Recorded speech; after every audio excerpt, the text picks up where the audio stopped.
documents, of pre-signed documents in different fields, and the first of which is a memorandum of understanding between the Department of Science and Technology of India, DST, and the National Innovation Authority of Israel for the setting up of an India-Israel R&D and Technological Innovation Fund.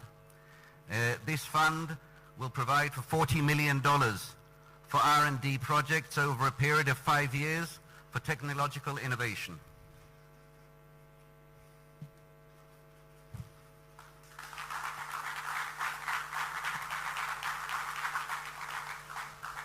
The next three documents relate to the issue of space.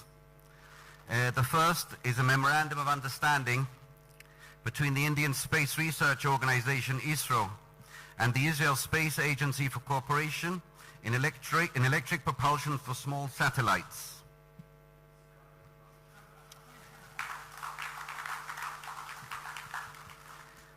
The second is a memorandum of understanding between ISRO and the Israel Space Agency for cooperation in GEO-LEO links.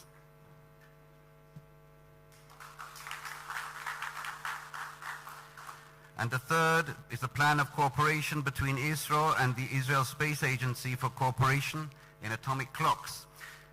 I should add that the space field, the sphere of space has been identified, as we've heard over the last 2 days by the two prime ministers, as being one of the cutting edge spheres in which our two countries will make every effort to cooperate together. The signing or the exchange of these three documents is the first step in a much larger and wider ranging space technology cooperation, of which we are very proud. The next agreement to be exchanged will be the India-Israel Development Cooperation 3-year work program in agriculture between the Indian Ministry of Agriculture and Mashav, the Israel Center for International Cooperation of the Ministry of Foreign Affairs. This, of course, is an enhancement of our success story in setting up centers of excellence throughout India, and we will encompass many more Indian states and newer cutting-edge technologies throughout them. We're very happy with this cooperation, of course. The next MOU is between UP Jal Nigam government of Uttar Pradesh of the Republic of India and the Ministry of National Infrastructure, Energy and Water Resources of the State of Israel on state water utility reform in India. This is an agreement or a memorandum of understanding which will share Israeli experience in water management in specific cities within Uttar Pradesh, which will serve as a model for other states throughout India.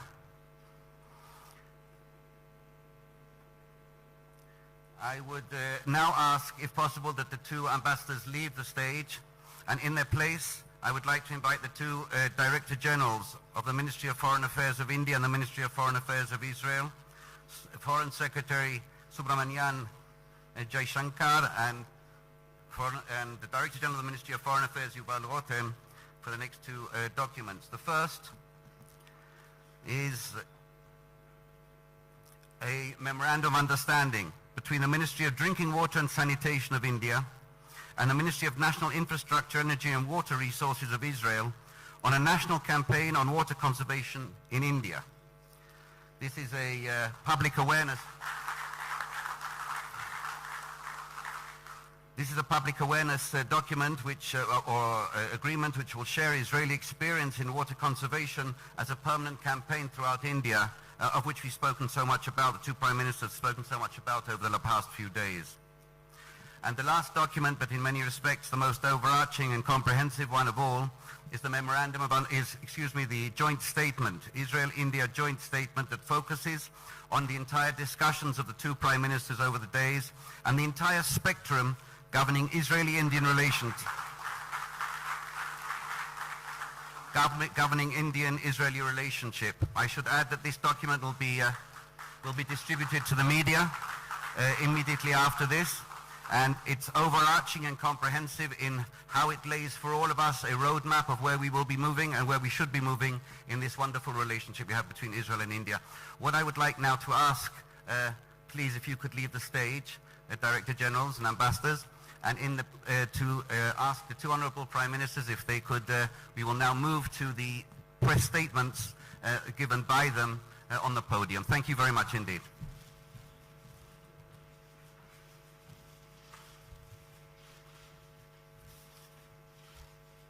What a great day.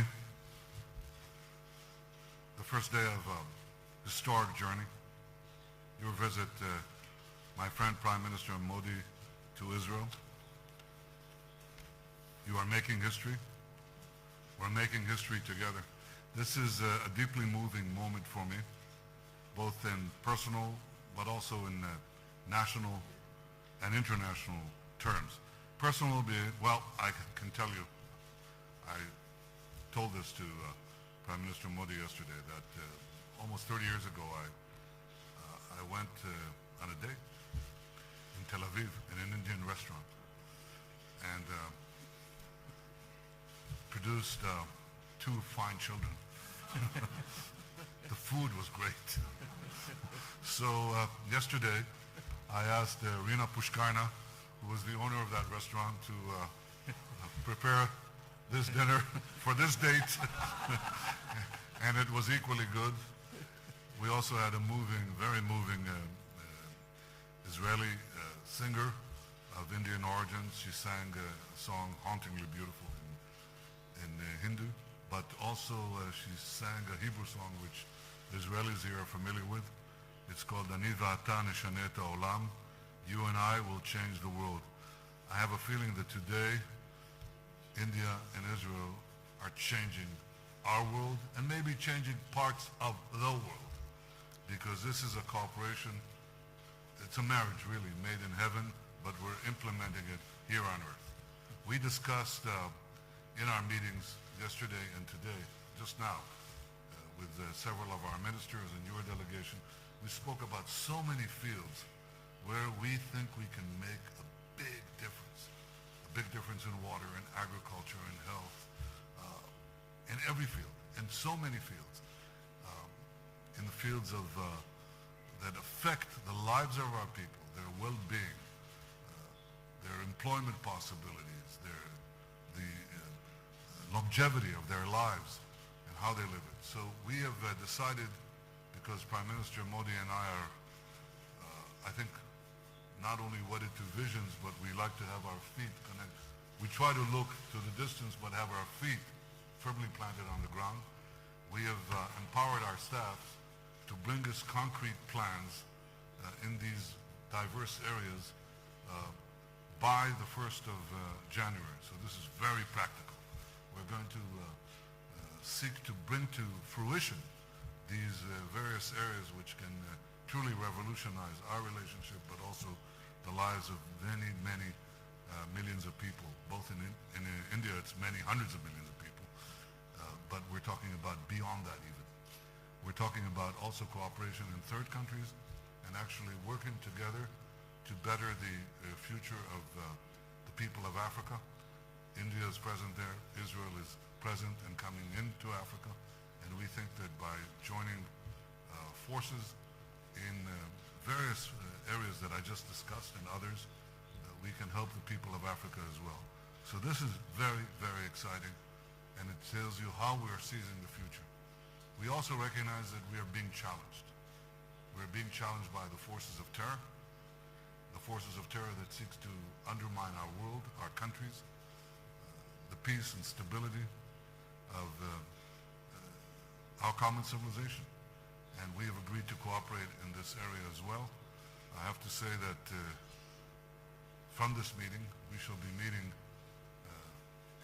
young Moshe Holtzman, who was a survivor of the horrible terrorist attack in Mumbai.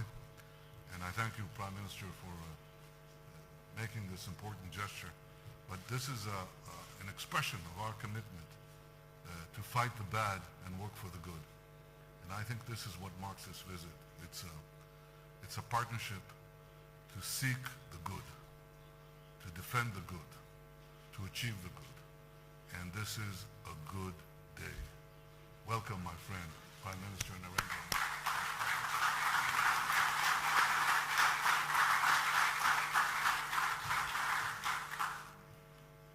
Your Excellency, Prime Minister Benjamin Netanyahu, members of the media, thank you, Excellency, for your warm words of welcome and for the exceptional generosity with your time and friendship. I will truly cherish the most wonderful dinner that you and Mrs. Netanyahu hosted for me yesterday. Our conversation last night, meeting Mrs. Netanyahu, learning about your family, especially what you told me about your father, has taken my experience of a beautiful country to a whole new level. India admires the success of your people in overcoming adversity to advance, innovate and flourish against all odds. Friends, I'm honored to be in Israel on this extraordinary visit. In our modern journey, our paths have been different, but our belief in democratic values and economic progress has been a shared pursuit. This visit is an occasion to rejuvenate the bonds of our friendship, to compose a new chapter in our ties, and to jointly venture toward new horizons of engagement. Prime Minister Netanyahu and I have had productive discussions covering an extensive menu of issues, not just on areas of bilateral opportunities, but also how our cooperation can help the cause of global peace and stability. Our goal is to build a relationship that reflects our shared priorities and draws on enduring bonds between our peoples. Friends, Israel is among the leading nations in the field of innovation, water, and agricultural technology. These are also among my priority areas in India's development. We agreed that efficiency of water and resources use, water conservation and its purification, productivity increase in agriculture are key areas in deepening our bilateral cooperation. We are of one view that together our scientists and researchers would develop, build, and implement mutually beneficial solutions in the field. Our decision to establish a bilateral technology innovation fund worth $40 million for research in industrial development will help us in achieving this goal. We regard thriving two-way trade and investment flows as the bedrock of a strong partnership. Prime Minister Netanyahu and I agreed on the need to do more in this direction. Businesses on both sides should take primary lead in such efforts. This would also be our message to the CEO Forum tomorrow. Friends, India and Israel live in complex geographies. We are aware of strategic threats to regional peace and stability. India has suffered first-hand the violence and hatred spread by terror. So as Israel. Prime Minister Netanyahu and I agreed to do much more together to protect our strategic interests and also cooperate to combat growing radicalization and terrorism, including in cyberspace. We also discussed the situation in West Asia and the wider region. It is India's hope that peace, dialogue and restraint will prevail. Friends, our people hold natural affinity and warmth for each other.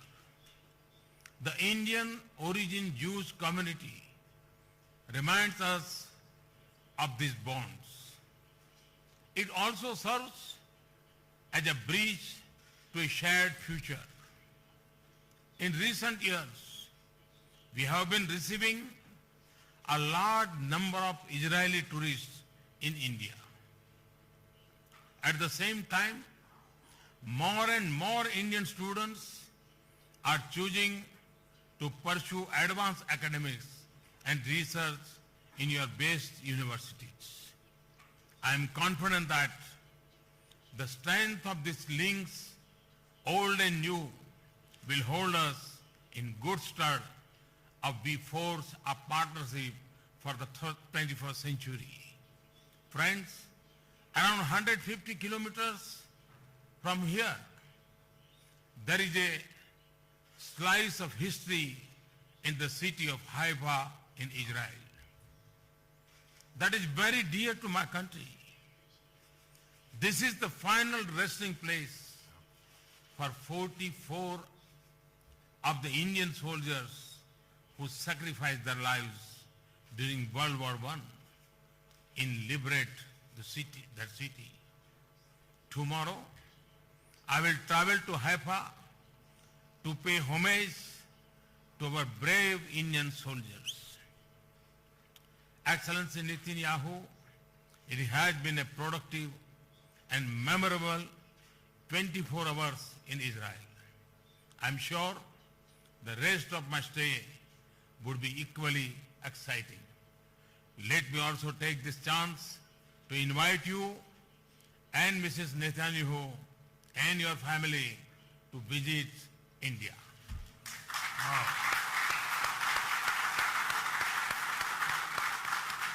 I again thank you for your warm welcome and hospitality. Thank you. Thank you very much. Shalom. Thank you, and I accept. Thank you.